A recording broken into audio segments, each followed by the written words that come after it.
போறோம். எங்களோடு சுகுமாரி அவர்கள் இலங்கை தேசத்துல இருந்து இணைப்பில் இருக்கிறார்கள். நிச்சயமாக அவர் அதிகாலையில் பெற்ற கிருபை, அதிகாலை தேடுவோருக்கு அதிகமான கிருபையை கொடுக்கிறார். அதிகாலை தேடுவோரை என்னை கண்டடைவார்கள் சொன்னது அவர்.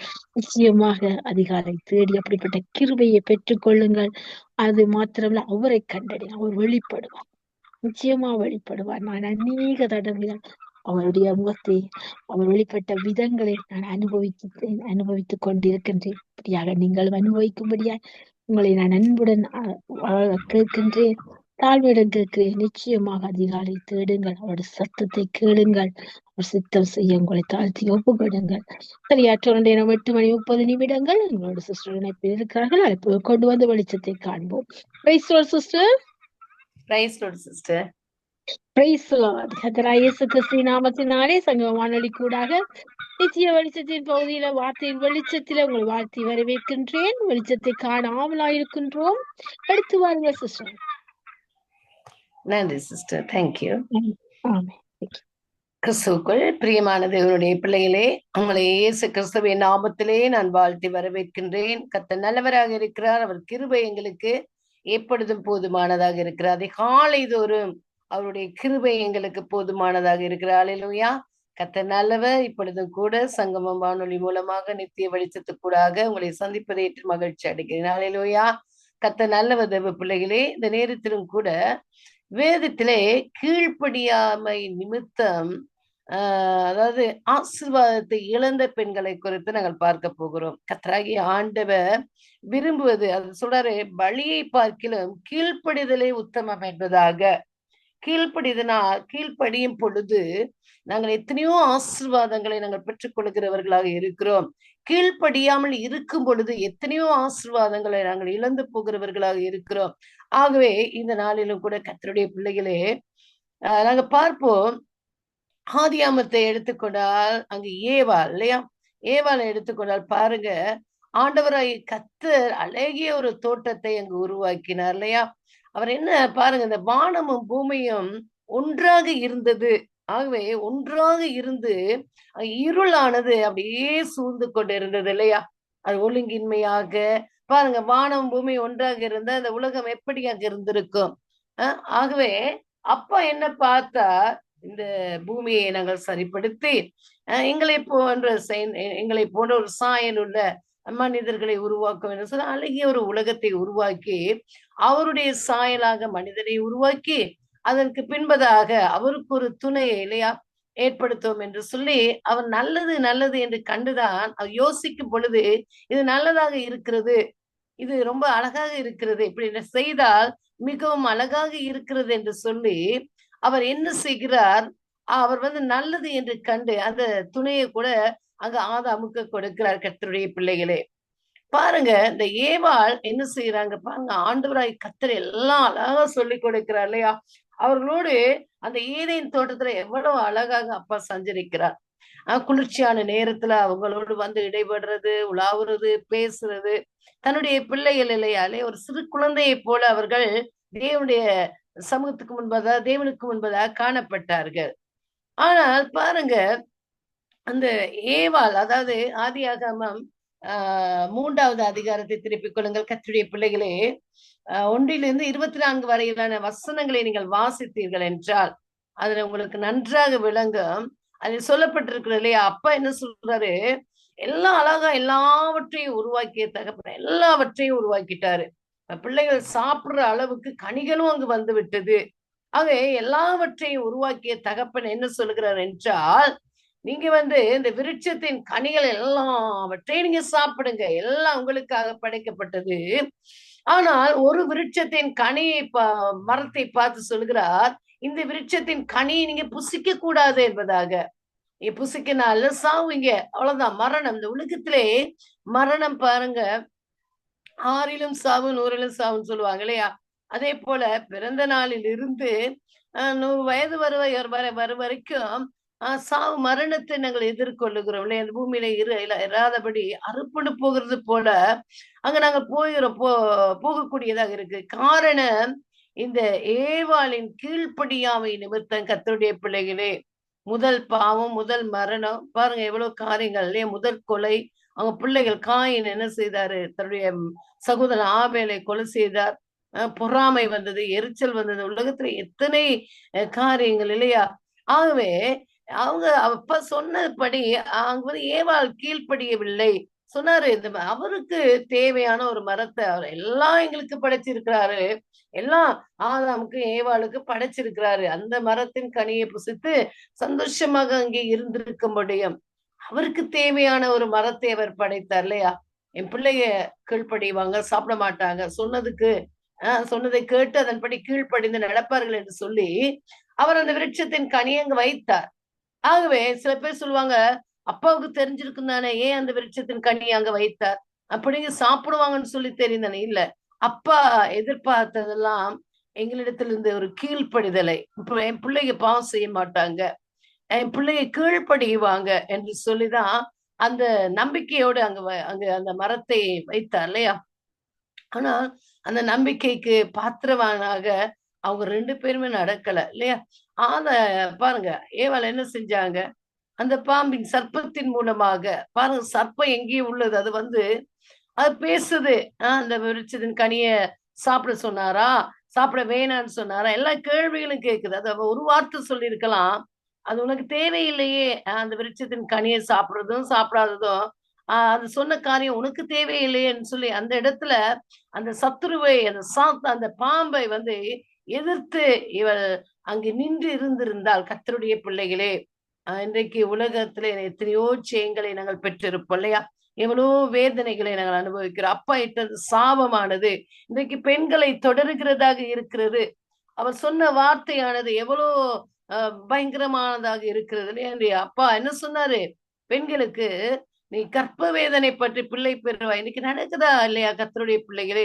ஆனால் இப்ப நார்மலா குழந்தைகள் ஆண்டவருடைய அந்த அந்த வார்த்தையின்படி அங்கு பெற்றுக்கொள்ளுகிறார்கள். இன்னொன்று, சிசரிங் என்ற ஒரு காரியத்தை அங்கு கண்டுபிடித்தவுடன் அங்க வெட்டி எடுக்கிறாங்க, அது ஓகே. ஆனாலும் அதன் பின்விளைவுகள் எவ்வளவு வருத்தத்தை கொடுக்கிறதாக இருக்கிறது எல்லாம் கேட்கும் பொழுது அவங்க அவ்வளவு வருத்தங்கள் சொல்லுவாங்க.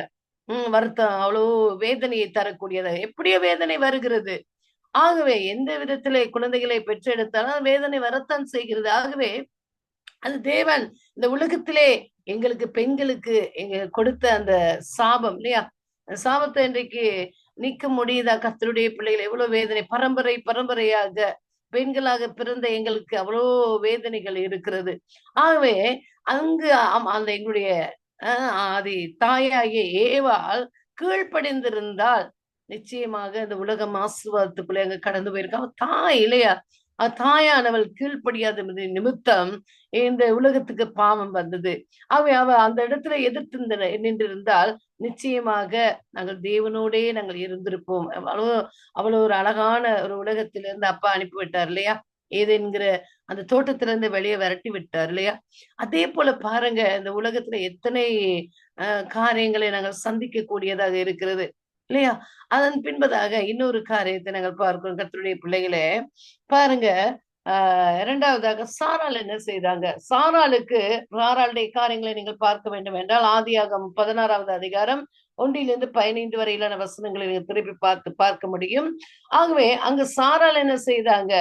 ஆபிரகாமை அங்கு அழைத்து வானத்தின் நட்சத்திரங்கள் எல்லாவற்றையும் பார்க்க சொன்னார் இல்லையா? இதை என்ன கூடுமானால் நீ என்ன அப்படின்னாரு. அது என்ன கூடுமா, முடியாதே அப்படின்னு சொல்லி அவர் வருகிறார். இன்னொன்று, மணலை பார்த்து சொல்லுகிறாரு, இந்த மணலெல்லாம் நீ என்ன கூடுமானால் என்ன அப்படின்னு சொல்லி. அப்பா சொன்னாரு, உனக்கு இப்பேற்பட்ட திரளான ஜனங்களை, சாதிகளை உனக்கு நான் கொடுப்பேன் என்பதாக இல்லையா? அவருடைய கற்பத்தின் கனி அங்கு ஆசீர்வதிக்கப்படும் என்பதாக. ஆனால் அவர் விசுவாசித்தால் சாராள் என்ன செய்தாங்க? நகைக்கிறாங்க இல்லையா? ஐயோ அது எப்படி ஆகும் அப்படின்னு சொல்லி நகைத்து இடையிலே அவர்கள் ஒரு காரியத்தை செய்தார்கள். தன்னுடைய அடிமை பெண்ணாகிய ஆகாரை அங்கு தன்னுடைய கணவனுக்கு மனைவியாக கொடுக்குறாங்க. பாருங்க எவ்வளவு ஒரு பயங்கரமான ஒரு காரியம் இல்லையா?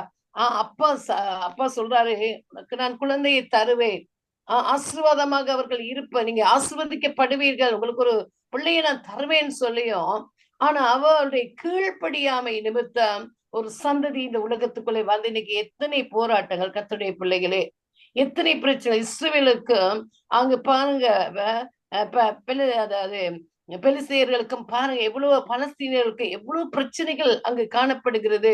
ஆக இன்றைக்கு இஸ்மவேல் சந்ததியின் நிமித்தம் உலகம் முழுவதும் பயந்து போய் கிடக்கிறது இல்லையா? பாருங்க, ஒரு துஷ்டன் இல்லையா, அப்ப என்ன சொன்னாரு, அவன் துஷ்டனா தான் இருப்பான்னு சொல்லி, அந்த சந்ததி ஒரு துஷ்ட ஜாதியாகத்தான் பிறக்கும் என்பதாக. ஆகவே அங்கு அது பாருங்க, சாராளுடைய கீழ்ப்படியாமை நிமித்தம் ஒரு சந்ததி அங்கு உருவாகிவிட்டது. இன்றைக்கு இந்த சந்ததியின் நிமித்தம் எத்தனை பிரச்சனைகள், எத்தனை போராட்டங்கள் கர்த்தருடைய பிள்ளைகளே. பாருங்க, அவ கொஞ்சம் அங்க ஆபிரகாமோடு அங்கு கடந்து போயிருக்கலாம். ஆபிரகாம் சொன்னதை செவிமடுத்து அவ அதுக்கு உடன்பட்டு இருக்கலாம் இல்லையா, கொஞ்ச நாள் காத்திருந்திருக்கலாம். ஆனால் பாருங்க, அங்கேயும் எவ்வளவு ஒரு குழப்பம் இல்லையா. தனக்கு ஒரு பிள்ளை வந்ததன் பின்பதாக அவன் என்ன செய்ய, இஸ்மவேல் அந்த இல்லையா ஆகாரையும் அவருடைய பிள்ளையும் துரத்தி விடுற ஒரு காரியம் ரொம்ப துக்கமானது. அவன் எங்க போவா, என்ன செய்வா இல்லையா? ஆபிரகாமை நம்பி அங்கு அவள் சாராள் சொன்ன அந்த வார்த்தைக்கு கீழ்ப்படிந்து ஆபிரகாமுக்கு தன்னையே அவள் கொடுத்து விட்டாள் இல்லையா, குழந்தை பிறந்து விட்டது. ஆகவே அவள் அனுசரித்து போக வேண்டிய இடத்திலே அவள் என்ன செய்கிறாள், அவளை துரத்திட்டா. அப்ப கைவிடப்பட்ட ஒரு சூழ்நிலை, அந்த பெண்ணின் ஒரு நானும் ஒரு பெண்தான், அவளும் ஒரு பெண்தான் என்ற அந்த காரியத்தை நினைக்காதபடி பாருங்க, எவ்வளவு ஒரு கொடூரமான ஒரு காரியத்தை அங்க வந்து சாரால் செய்தாங்க இல்லையா. ஆகவே கர்த்தருடைய பிள்ளைகளே, இப்பேற்பட்ட காரியங்களை செய்தது நிமித்தம் இன்னைக்கு உலகம் முழுவதும் பாருங்க எப்பேற்பட்ட ஒரு பிரச்சனைக்குள்ளே கடந்து போகிறதாக இருக்கிறது. கீழ்ப்படியாமை நிமித்தம். இன்னொரு காரியத்தை நான் உங்களுக்கு சொல்கிறேன். இந்த காரியம் இப்படி இருக்கு. இன்னொரு காரியத்தை நான் சொல்கிறேன். பாருங்க, லோத்துட மனைவி அவங்க என்ன என்ன என்ன நடந்துச்சு. அங்க ஆதியாகம 19வது அதிகாரம் 16 to 30 வரையிலான வசனங்களை பாருங்க. அங்க லோத்துட மனைவிக்கும் அங்கு லோத்து அவங்களோட பிள்ளைகள் 2 குழந்தைகள், 2 பெண் குழந்தைகள். அப்ப இவங்களுக்கு என்ன சொல்றாரு, அந்த தேசத்துல வந்து இந்த சோதம் குமோராவை நான் அழிக்க போகிறேன் சொன்னாரா இல்லையா. ஆகவே சொன்னார் இல்லையா, பாருங்க எல்லாரையும் நான் அழிக்க போகிறேன், நீங்க என்ன செய்யுங்க, இந்த இந்த சோதம் குமோராவில் இருந்து நீங்கள் ஓடி போங்க அப்படின்னு சொல்ல, பின்னிட்டு பார்க்க ஓடி போய் சேருங்கன்னு சொல்லி இல்லையா. அங்க பெரிய காரியங்கள் நடக்கிற பாருங்க, அதை நான் வாசிக்கிறேன் கர்த்தருடைய பிள்ளைகளே. பாருங்க, இந்த இந்த விஷயத்துல அவங்க பாருங்க, அந்த புருஷர் அந்த வீட்டுக்குள்ள வரும் பொழுது ஒரு காரியம் நடக்குது. அங்க இருக்கிற ஜனங்கள் எல்லாம் ஒன்று கூடி அங்க லோத்தோட வீட்டுக்கு முன்பதாக நின்று, உள்ளே 2 புருஷர்கள் இருக்கிறாங்க, அவங்க அந்நியர்களாக இருக்கு, அவங்களை எப்படி நீங்க உள்ள வைத்துக் கொள்ள முடியும் என்று சொல்லி ஒரு பெரிய போராட்டம் எனக்கு. சின்ன பிள்ளைகள்ல இருந்து பெரியார்கள் வரைக்கும் லோத்துல வீட்டை சுத்தி எப்படி நிக்கிறாங்க. அங்க பாருங்க ஒரு காரியம் நடக்கிறது. 11வது வசனத்தை பாருங்க கர்த்தருடைய பிள்ளைகளை. 11வது வசனம், அதாவது 19வது அதிகாரம் 11வது வசனத்தை பாருங்க. தெருவாசலில் இருந்த சிறியோரும் பெரியோரும் ஆகிய மனிதருக்கு குருட்டாட்டம் பிடிக்க பண்ணினார்கள். என்னன்னு சொன்னா, அதுக்கு முன்பதாக அங்கு அந்த உள்ளே இருக்கிற அந்த தேவ மனிதர்கள், தேவ தூதர்களை வெளியே கொண்டு வரும்படியான காரியங்கள் நடைபெறுகிறது. ஆனா லோத்த உள்ளே எடுத்து இவர்கள் என்ன செய்யறாங்க, அங்க இருக்கிற மனிதர்கள் எல்லாருக்கும் ஒரு குருட்டாட்டத்தை ஏற்படுத்திடுறாங்க. கண்ணை குருடாக்கிறாரு. அவங்க தடவி தடவி லோத்துற வீடை கண்டுபிடிக்க முடியாம அப்படியே போயிடுறாங்க. பாருங்க, தெருவாசலில் இருந்த சிறியோரும் பெரியோரும் ஆகிய மனிதருக்கு குருட்டாட்டம் பிடிக்க பண்ணினார்கள். அப்பொழுது அவர்கள் வாசலை தேடி தேடி அழுத்து போனார்கள். பின்பு அந்த புருஷர் லோத்தை நோக்கி, இவ்விடத்தில் இன்னும் உனக்கு யார் இருக்கிறார்கள்? மருமகனாவது உன் குமாரராவது உன் குமாரத்திகளாவது பட்டணத்தில் உனக்குரிய எவர்களாவது இருந்தால் அவர்கள் இந்த ஸ்தலத்தில் இருந்து வெளியே அழைத்து கொண்டு போ அப்படின்னு சொல்றாரு. யாராவது சொந்தக்காரவங்க, உறவினர்கள், நண்பர்கள் யாராவது இருந்தா அவங்க இந்த பட்டணத்துல இருந்து அப்படியே நீ அழைச்சு கொண்டு போ அப்படின்னு சொல்றாரு. அந்த இடத்துலயும் பாருங்க ஒரு காரியம் நடக்கிறது. நோவாவின் காலத்திலே கர்த்தருடைய பிள்ளைகளே, வெள்ளப்பெருக்கு வரப்போகிறது. 40 நாள் பூமியிலே மழை பெய்ய போகிறது. இந்த சந்ததியை நான் அழிக்க போகிறேன் என்பதாக அங்கு வந்து சொல்லப்படுகிறதாக இருக்கிறது நோவாவுக்கு. நோவா என்ன செய்கிறார், அங்க சத்தியத்தை சொல்லி இருப்பாரு இல்லையா. 40 நாள் மழையை வருஷிக்க பண்ண போகிறார், நீங்க எல்லாரும் மனம் திரும்புங்கள் என்பதாக அவர் சொல்லி இருக்க கூடும். ஆனால் அவரை பார்த்து கேலி செய்தார்கள் இல்லையா. அவர் பேலையை கட்டும் பொழுது கேலி பண்ணினார்கள். பேலையை கட்டி முடித்து உள்ளே போகும் வரைக்கும் கேலியும் கிண்டலுமாக அங்கிருந்த ஜனங்கள் அங்கு அவரை பார்த்து காரியங்களை செய்கிறார்கள். ஆனால் மழை வந்தது. கர்த்தருடைய பிள்ளைகள் 1 நாள் 2 நாள் 3 நாள் வானத்தின் மதகுகளை திறந்து அப்பா சொன்னபடி அங்கு செய்து அங்க இருக்கிற ஜனங்கள் எல்லாரையும் அழித்து போட்டார். பாருங்க, அந்த ஜனங்கள் அந்த இடத்துல கீழ்ப்படிஞ்சாங்களாம்.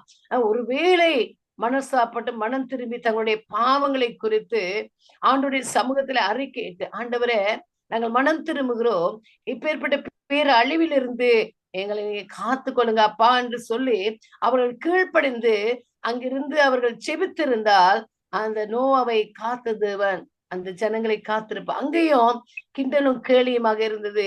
கடைசியிலே கர்த்தருடைய பிள்ளைகளே நோவா காக்கப்பட்ட. அதே போல இங்க பாருங்க, சோதோம் கொமோரா அழிக்கப்பட போகிறது.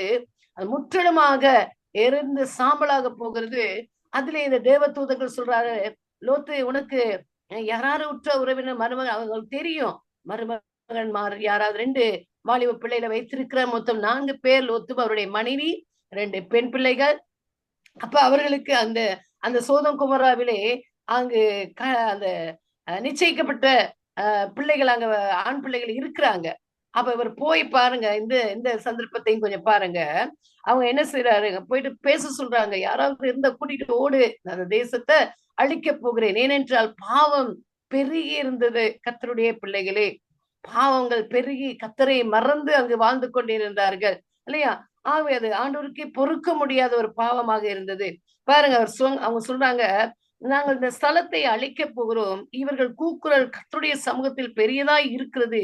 இதை அழிக்க கர்த்தர் எங்களை அனுப்பினார் என்றார்கள். அப்பொழுது லோத்து புறப்பட்டு தன் குமாரத்திகளை விவாகம் பண்ண போகிற தன் மருமக்கள் மாரோடே பேசி, நீங்கள் எழுந்து இந்த ஸ்தலத்தை விட்டு புறப்படுங்கள், கர்த்தர் இந்த பட்டணத்தை அழிக்க போகிறார் என்றான். அவனுடைய மருமக்கள் மாரின் பார்வைக்கு அவன் பரியாசம் பண்ணுகிறதாக கண்டது. பாத்தீங்களா? கர்த்தருடைய பிள்ளைகளே, அவங்க என்ன நினைக்கிறாங்க, என்னடா இந்த தேசத்தை அழிக்க போறாரு சொல்லி நக்கல் பண்றாங்க, நையாண்டி பண்றாங்க, இது நடக்காது அப்படின்னு சொல்லி. ஆகவே கிழக்கு வெளுக்கும் போது அந்த தூதர் லோத்தை நோக்கி, பட்டணத்துக்கு வரும் தண்டனையில் நீ அழியாதபடிக்கு எழுந்து உன் மனைவியும் இங்கே இருக்கிற உன் 2 குமாரத்திகளையும் அழைத்து கொண்டு போ என்று சொல்லி அழைத்து அவனை துரிதப்படுத்தினார்கள். அவன் தாமதித்துக் கொண்டிருக்கும் போது, ஏன் தாமதித்துக் கொண்டிருந்தானா, 2 மருமகன்மார் இல்லையா வரணும் அப்படின்னு சொல்லி அவர் யோசிக்கிறார் இல்லையா, தாமதித்துக் கொண்டிருக்கிறார். அவன் தாமதித்துக் கொண்டிருக்கும் போது கர்த்தர் அவன் மேல் வைத்த இரக்கத்தினாலே அந்த புருஷர் அவன் கையையும் அவன் மனைவியின் கையையும் அவன் 2 குமாரத்திகளின் கையையும் பிடித்து அவனை பட்டணத்துக்கு வெளியே கொண்டு போய் விட்டார்கள். ஏனென்றால் கர்த்தருக்கு ஒரு நேரம் இருக்கிறது. கர்த்தருடைய பிள்ளைகளே, அவருடைய நேரம் வர வேண்டும். பாருங்க, கானானூர் கல்யாணத்திலே தண்ணீரை திராட்சரசமாக மாற்றுங்கள் என்று சொன்னாங்க இல்லையா? அங்க திராட்சரசம் தீர்ந்து போய் விட்டது. ஆகவே அங்கு தன்னுடைய தாயாகிய மரியாளுக்கு தெரியும், தன்னுடைய மகன் இருக்கிற அந்த இடத்திலே குறைவுகள் இருக்காது என்பதாக. அங்கு கர்த்தராகிய ஆண்டவர் இருக்கிறார், அந்த இடத்திலே குறைவுகள் இருக்காது. கர்த்தரின் மேய்ப்பராய் இருக்கிறார், நான் தாழ்ச்சி அடையேன் என்றால் கர்த்தனுடைய மேய்ப்பராக இருக்கிறார், நான் குறைவுபட மாட்டேன் என்பதாக பொருள்படுகிறது. ஆகவே அந்த இடத்திலே மரியாள் என்ன செய்யறாங்க,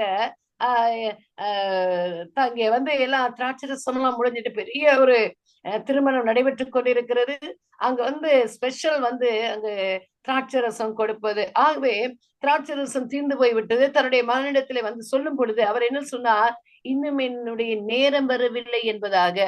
அப்ப அப்பாவுக்கு எல்லாம் ஒரு நேரம் இருக்கு, அவர் சொன்னா அந்த நேரத்திலே நடைபெறும். கர்த்தருடைய பிள்ளைகளே, ஆகவே அங்கு பரலோகத்திலே இந்த சோதோம் கொமோராவை அழிக்கிற நேரம் நெருங்கி கொண்டிருக்கிறது. ஆகவே அவர் சொன்னபடி சொல்ல ஆகும். அதான் நான் அடிக்கடி சொல்லுவேன், அவர் சொல்ல ஆகும், அவர் கட்டளையிட நிற்கும் என்று. ஆகவே அவர் எது சொன்னாலும் அவர் சொன்னதை செய்து முடிக்கிற தகப்பனாக அவர் இருப்பார். ஆகவே இந்த சோதோம் குமாராவை அழிக்கிறதுக்கான அந்த நேரம் வந்துவிட்டது. இந்த தேவ தூதர்கள் என்ன செய்யறாங்க, துரிதப்படுத்தி வெளியே கொண்டு போய் கையை பிடித்து இழுத்து அந்த 4 பேரை அப்படி வெளியே கொண்டு போய் விடுகிற ஒரு சந்தர்ப்பத்தை நாங்கள் பார்க்கக்கூடியதாக இருக்கிறது.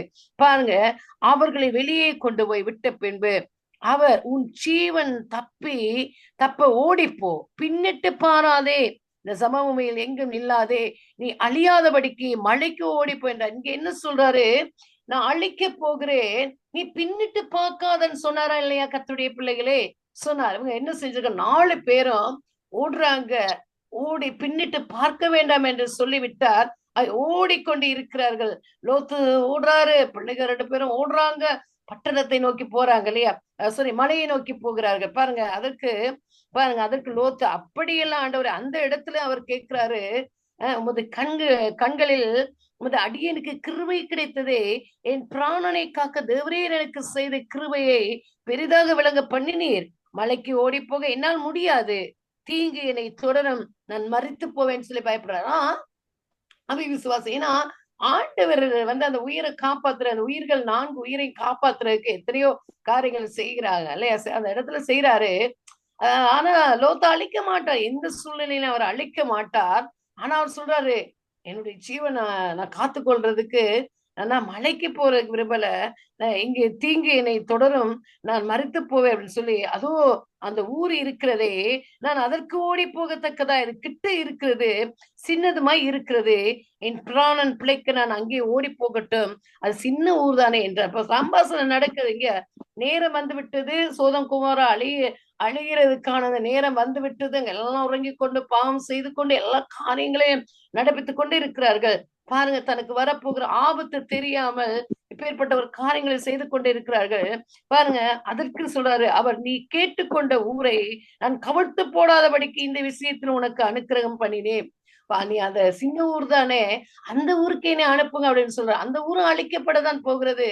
ஆனா லோத்தின் நிமித்தம் அதை வந்து அழிக்காதபடிக்கு அவர் சித்தம் கொண்ட தேவனாக இருக்கிறார். பாருங்க, தீவிரமா இங்க ஓடி தப்பித்துக்கொள், துரிதப்படுத்துறாங்க. நீ அங்கே போய் சேர மட்டும் நான் ஒன்றும் செய்யக்கூடாது என்றார். ஆகையால் அந்த ஊர் சோவார் எனப்பட்டது. நீ போய் சேரு வரைக்கும் எனக்கு ஒண்ணும் செய்ய முடியாது, ஏன்னா நேரம் வந்து நெருங்கி கொண்டிருக்கிறது. அந்த சோதம் குமரா அழிவை எதிர்நோக்கி கொண்டு இருக்கிறது, ஓடிப்போ அப்படின்னு சொல்றாரு இல்லையா? லோத்து சோவாருக்குள் வரும்போது பூமியின் மேல் சூரியன் உதித்தது. இப்ப பாருங்க, இரவா ஓடுறாங்க, ஓடி தப்பித்து கொள்றதுக்கு ஓடுறாங்க. அந்த நேரத்துல சூரியன் உதிக்குது. கர்த்தருடைய பிள்ளைகளே, அப்பொழுது கர்த்தர் சோதோமின் மேலும் கொமோராவின் மேலும் கர்த்தராலே வானத்திலிருந்து கந்தகத்தையும் அக்கினியும் வர்ஷிக்க பண்ண. அப்ப எங்க இருந்து வருகிறது? கர்த்தருடைய பிள்ளைகளை, ஆண்டோடைய வெப்பன்ஸ் எல்லாமே பரலோகத்திலே இருக்கிறது. அப்ப எல்லாவற்றையும் அங்க ஸ்டோர் ரூமிலே வைத்துக் கொண்டு இருக்கிறார். உடனே என்ன செய்கிறார்? கந்தகத்தையும் அங்க அக்கினியையும் அந்த சோதோம் குமாரா அந்த மேலே போட்டு விட்டார். கர்த்தருடைய பிள்ளைகளை இப்ப பச்சை எரிந்து கொண்டு இருக்கிறது. பாருங்க, அங்க இருக்கிற ஜனங்கள் எல்லாரும் அங்க எரிந்து போகிற. பாருங்க, அதிலே லோத்துடைய அந்த மருமகன்மார் 2 பேரும் அடங்கி இருக்கிறாங்க. அவங்க கீழ்ப்படிந்து இருந்தா நிச்சயமாக அந்த ஒரு காரியத்தை நாங்க பார்க்கின்ற பொழுது அந்த இடத்துல மருமகன்மார் கீழ்ப்படியவில்லை. அந்த இடத்துல பாருங்க, அவங்க அழிவை சந்திக்கிறார்கள். அடுத்ததா பாருங்க, அந்த பட்டணங்களையும் அந்த சமபூமி அனைத்தையும், அந்த பட்டணங்களின் எல்லா குடிகளையும் பூமியின் பயிரையும் அழித்து போட்டார். அப்பாவுக்கு கீழ்ப்படிதல் இல்லாத பிள்ளைகளை பிடிக்கவே பிடிக்காது இல்லையா? ஆகவே இங்க பாருங்க, அவன் மனைவியோ, இப்ப இங்க என்ன சொன்னாரு? பின்னிட்டு பார்க்காதபடி, திரும்பி பார்க்காதபடி ஓடுங்க அப்படின்னு சொன்னாரு இல்லையா? ஆகவே இவங்க சொன்ன காரியத்தை மாத்திரம் செவிமடுத்து அங்க செய்திருக்க வேண்டும். ஆனா இவங்க பிள்ளைகள் 2 வாலிப பிள்ளைகள் 2 லோத்தும் ஓடுறாங்க. இவன் என்ன செய்யற பாருங்க, அந்த சாராலும் அந்த ஏவாளும் அப்படிதான் செய்தாங்க, கீழ்ப்படியல. சாரால் என்ன செஞ்சாங்க? அவங்களும் கீழ்ப்படியல. ஒரு சந்ததி உருவாக்கப்பட்டது. ஆகவே அங்கு முதல் ஏவாள் என்ன செய்யறாங்க? கீழ்ப்படியாமை நிமித்தம் மரணம் எங்களை சந்தித்தது கர்த்தருடைய பிள்ளைகளே. ஆகவே 2வது பாருங்க, வந்து சாரால் கீழ்ப்படியாமை நிமித்தம் அங்க ஒரு துஷ்ட சந்ததி அங்க உருவாகிறது. இப்ப இங்க என்ன நடக்குது? இவ வந்து பின்னிட்டு பார்க்க வேண்டாம் என்று சொன்ன அந்த காரியத்தில் அவள் உண்மை இல்லாதவளாக, கீழ்ப்படிதல் இல்லாதவளாக அங்கு காணப்பட்டாள். பாருங்க, அவன் மனைவியோ பின்னிட்டு பார்த்து உப்பு தூணானாள். அவன் அந்த பிள்ளைகளுக்கு பாருங்க, ஒரு தாய் இல்ல. கர்த்தருடைய பிள்ளைகளே, தாய் இருக்கும் கட்டாயம் ஒரு குடும்பத்துல. பெண் குழந்தைகளை அங்க பாதுகாப்பதற்கோ நல்வழிப்படுத்துவதற்கோ குடும்ப தலைவி மிகவும் அவசியமாக இருக்கிறது. இப்ப இவளுக்கு என்ன நடந்தது? அங்க உப்பு தூணா நிக்கிறா இல்லையா? பாருங்க, உப்பு தூணால விடியற் காலத்தில் ஆபிரகாம் எழுந்து தான் கர்த்தருக்கு முன்பாக நின்ற இடத்திற்கு போய் சோதோம் குமோரா பட்டணங்களின் திசையையும் சமபூமியாகிய தேசம் முழுவதை நோக்கி பார்த்தான். அந்த பூமியின் சூளையின் புகையை போல எழும்பிட்டு எரிந்து கொண்டிருக்கிறது. எல்லாம் எரிந்து சாம்பலாகி விட்டார்கள். அடுத்ததா பாருங்க கர்த்தருடைய பிள்ளைகளே, இந்த தாய் அந்த இடத்துல இல்லாதபடியினால் ஒரு காரியம் நடக்கிறது. இவங்க என்ன செய்யறாங்க? தனக்கு சந்ததி உருவாக வேண்டும் என்று சொல்லி அந்த தாய் அந்த இடத்துல இருந்திருந்தால் பிள்ளைகள் ஒழுக்கமாக இருந்திருப்பார்கள். ஏதாவது அறிவுரை கூறியிருப்பாங்க, ஏதாவது அதுக்குரிய வழிமுறைகளை அவர்கள் செய்திருப்பார்கள். ஆனா அந்த பிள்ளைகள் ரெண்டும், அந்த மூத்த பிள்ளையும் இளைய பிள்ளையோ, அவங்களுக்கு இல்லையா, அவங்களுக்கு அதாவது நியமிக்கப்பட்ட புருஷன்மார் அழிந்து போயிட்டாங்க. அந்த இடத்துல தன்னுடைய சந்ததியை உருவாக்குறதுக்கு ஒருத்தரும் கிடையாது. பாருங்க இங்க என்ன செய்யறாங்க, இவங்க 2 பேரும் கதைத்து தன்னுடைய தகப்பனுக்கு நன்றாக மதுபானத்தை குடிக்க கொடுத்து அவரோடு ஒரு தகப்பன் பெற்ற தகப்பனோடு ஒரு ஒரு உறவை ஏற்படுத்தி பாருங்க. இங்க என்ன சொல்லுகிறது என்றால் 37வது வசனத்தை பாருங்க, 19வது அதிகாரம் 37லே மூத்தவள் பாருங்க. ஆனா ஒண்ணு அது லோத்துக்கு அது தெரியாது. இந்த லோத்து வந்து நீதிமானாகத்தான் அங்கு காணப்படுகிறார் பாருங்க. அப்ப 35வது வசனம், அப்படியே அந்த ராத்திரியிலும் தங்கள் தகப்பனுக்கு மதுவை குடிக்க கொடுத்தார்கள். அப்பொழுது இளையவள் எழுந்து போய் அவனுடைய அவள் சயனித்ததையும் எழுந்திருந்ததையும் அவன் உணராதிருந்தான். அதுதான் கர்த்தருடைய பிள்ளைகளே, கிறிஸ்தவ மார்க்கத்திலே மதுபானம் குடிக்க கூடாது. மதுபானத்துக்கு தடை காரணம் என்னவென்றால் இப்பேற்பட்ட பாவ சந்ததி உருவாகி இருக்கிறது. அதுதான் அப்பா விரும்புவதில்லை. மதுபானம் கர்த்தருக்கு பிரியமில்லாத ஒரு காரியம். மதுபானம் குடிக்கிறவங்களை கர்த்தர் அருவருக்கிறார், விருப்பம் இல்லை ஆண்டவருக்கு. ஆகவே இந்த மதுபானத்தை குடித்தது நிமித்தம் அவர் உணர்வற்றவராக காணப்படுகிறார். ஆனால் அவர் எழுந்திருக்கும் பொழுது ஒரு நீதிமானாக அவருக்கு தெரியாத ஒரு காரியமும். ஆகவே இந்த பிள்ளைகள் பாருங்க என்ன செய்யறாங்கன்னா, விதமாய் லோத்தின் குமாரத்திகள் இருவரும் தங்கள் தகப்பனாலே கர்ப்பவதியானார்கள். பாருங்க, இந்த தாய் இருக்க வேண்டிய இந்த இடத்துல இந்த கீழ்ப்படைந்திருந்து பார்க்க வேணாம்னு அப்ப சொல்லிட்டாரு. பார்க்காம அந்த பிள்ளைகளோடயே ஓடி இருந்திருக்கலாம். அவ பார்த்தது நிமித்தம் அங்க உப்பு தூணா நிக்கிறா. ஆனா அந்த பிள்ளைகளுடைய வாழ்க்கை சீரழிந்து போய்விட்டது. பாருங்க, மூத்தவள் ஒரு குமாரனை பெற்று அவனுக்கு மோவாப் என்று பெயரிட்டான். அவன் இந்நாள் வரைக்கும் இருக்கிற மோவாப்பியருக்கு தகப்பன், அவன் தான் தகப்பன். இளையவளும் ஒரு குமாரனை பெற்று அவனுக்கு பென்னமி என்று பெயரிட்டால் அவன் இந்நாள் வரைக்கும் இருக்கிற அம்மோன் புத்திரருக்கு தகப்பன். அப்ப 2 சந்ததி பாருங்க, அசுத்த சந்ததியை உருவாக்கிட்டாங்க. ஆகவே இந்த லோத்தின் மனைவி கீழ்ப்படியாதது நிமித்தம் கர்த்தருடைய பிள்ளைகளே எத்தனை அழிவு, எத்தனை சாபம், எத்தனை காரியங்கள் எங்களுக்கு நடைபெறுகிறது. ஆகவே இந்த நாட்களில் இந்த காரியத்தின் நிமித்தம் நாங்க பாருங்க, இந்த காரியத்தை நாங்கள் பார்க்க போனால் நாங்கள் குடும்ப தலைவிகளாக இருக்கிறோம், பெண்களாக இருக்கிறோம். ஆகவே நாங்க கீழ்ப்படிய வேண்டும். முதலாவது ஆண்டவருடைய சத்தத்துக்கு நாங்கள் கீழ்ப்படிந்தால்தான் நல்லது ஒரு குடும்பத்தை கட்டி எழுப்ப முடியும். நாங்கள் ஆண்டவருடைய சத்தத்துக்கு செவி கொடுத்து கீழ்ப்படிந்து நடந்தால்தான் ஆண்டவருடைய ஆசீர்வாதத்தை நாங்கள் பெற்றுக்கொள்ள முடியும். பாருங்க, கீழ்ப்படிதல் எத்தனையோ பெண்கள் அன்றைக்கு வேதாகமத்தில் ஆசீர்வாதங்களை பெற்றிருக்கிறார்கள். ஆண்டவருக்கு காத்திருந்தவர்கள் எத்தனையோ ஆசீர்வாதங்களை பெற்றிருக்கிறார்கள். ஆகவே நீங்களும் நானும் கர்த்தருடைய பிள்ளைகளே, இப்பொழுது பார்க்கிற பொழுது இந்த உலகம் சோதோம் குமாராவை போலதான் இருக்கிறது. அழிவு எப்பொழுது வரும் என்பது எங்களுக்கு தெரியாது. ஆகவே நீங்களும் நானும் குடும்ப தலைவிகளாக இருக்கலாம், அல்லது குடும்பத்துல ஒரு வாலிப பிள்ளைகளாக இருக்கலாம் இல்லையா, எப்படியோ பெண்கள் இருக்கிறீங்க இல்லையா. ஆகவே நாங்கள் கர்த்தருக்கு செவி கொடுக்கிறவர்களாக இருக்க வேண்டும். நீங்களும் நானும் ஆண்டவரை தேவனாய் கர்த்தரை விசுவாசிக்கிறவர்களாக இருந்தால் கர்த்தருடைய பிள்ளை ஒவ்வொரு காரியத்துக்கும் நாங்கள் கீழ்ப்படிய வேண்டும். ஆண்டவருடைய சத்தத்துக்கு செவிமடுக்கும் பொழுது அந்த குடும்பம் ஆசீர்வதிக்கப்படுகிறதாக இருக்கிறது. அவர்கள் இருக்கிற அந்த தேசம் அங்கு அழிவில் என்று காக்கப்படுகிறதாக இருக்கிறது. அந்த தேசத்தை கர்த்தர் எங்கள் நிமித்தம் காக்கக்கூடியவராக இருப்பார். இன்றைக்கு நாங்கள் திறப்பிலே நிற்க வேண்டும். கர்த்தருடைய பிள்ளைகளே, நீங்களும் நானும் ஆண்டவருடைய சமூகத்திலே கீழ்ப்படிதல் உள்ளவர்களாக திறப்பிலே நின்று ஜெபிக்க வேண்டும். தேசங்களுக்காக, குடும்பங்களுக்காக, அழிந்து போகிற பிள்ளைகளுக்காக, வாலிப பிள்ளைகளுக்காக. இன்றைக்கு வாலிப பிள்ளைகளை எல்லாம் எடுக்கவே முடியாது. வாலிப பெண் பிள்ளைகளை எடுக்கவே முடியாது. அந்த அளவுக்கு அவர்களுடைய காரியங்கள் எல்லாம் மிகவும் மோசமானதாக போய்கொண்டிருக்கிறது. இங்கே சண்டை, சச்சரவு, மதுபானம், போதை வஸ்து எல்லா காரியங்களுக்கும் அடிமையாகி இந்த உலகம் ஒரு சோதம் குமாராவை போல அங்கு இருக்கிறது. ஆனால் ஒன்றே ஒன்று கர்த்தருடைய பிள்ளைகளே, ஆண்டவர் அழிவை கொடுக்காவிட்டாலும் அவர் வரப்போகிறவராக இருக்கிறார்.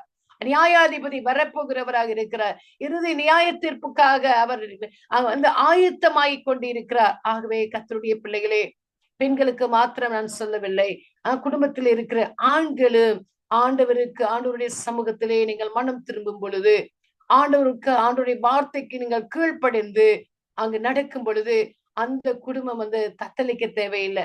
ஒரு யோனாவின் நிமித்தம் முழு கடலையும் ஆண்டவர் கொந்தளிக்க பண்ணினார் இல்லையா? முழு கடலும் அப்படி கொந்தளித்தது. ஒரு யோனாவின் நிமித்தம் அங்க இருக்கிற ஜனங்கள் எல்லாம் கஷ்டப்பட்டது போல, ஒரு குடும்ப தலைவன் தலைவி நிமித்தம் அந்த குடும்பம் அங்கு இல்லையா அந்த கடல் போன்ற இருக்கிற அந்த கடல் பாருங்க கொந்தளித்து அந்த பெரிய ஒரு பிரச்சனைக்குள்ள அங்க போனாங்க. ஆகவே ஒரு குடும்ப தலைவன் நிமித்தம், ஒரு குடும்ப தலைவி நிமித்தமும் அந்த பிள்ளைகள் பாதிப்புக்குள்ளே வந்து விடக்கூடாது. ஆகவே நீங்களும் நானும் கர்த்தருடைய வார்த்தைக்கு கீழ்ப்படிந்து நடப்போம் என்றால் நிச்சயமாக இந்த 3 பெண்களை குறித்து பார்த்தோம் இல்லையா? 3 பேரும் பாருங்க, கீழ்ப்படிதல் இல்ல, ஆண்டுடைய சத்தத்துக்கு செவி கொடுக்கல இல்லையா? பெரிய ஒரு அழிவை சந்தித்தார்கள். 2 அசுத்த ஜாதிகள் உருவாகி விட்டது. ஆகார் செய்தது நிமித்தம் இன்னொரு துஷ்ட ஜாதி உருவாகி விட்டது.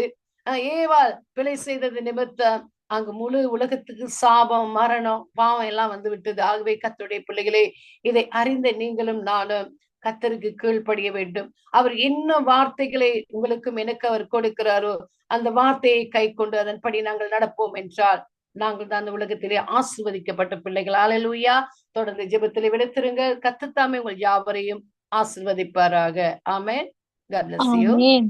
ஆமென்.